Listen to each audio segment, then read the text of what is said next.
Cuando circulamos andando en bicicleta, hay que estar atentos, prestar mucha atención.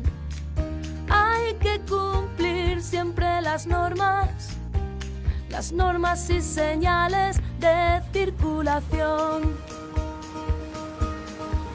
Oh.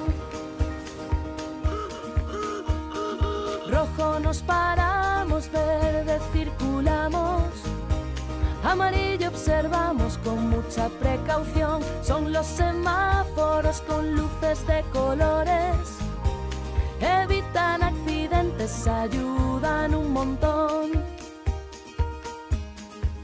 Oh.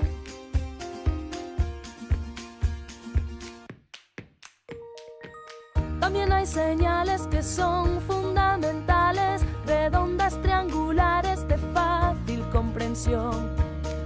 Pasos de cebra, rayas en el suelo, muchas son las normas de la circulación. Oh.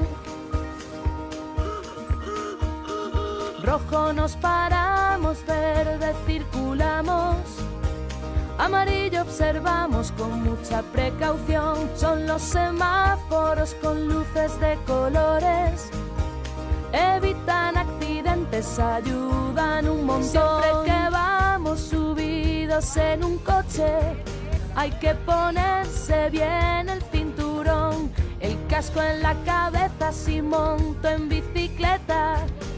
Es fundamental para nuestra protección. Rojo nos paramos, verde circulamos, amarillo observamos con mucha precaución. Son los semáforos con luces de colores, evitan accidentes, ayudan un montón.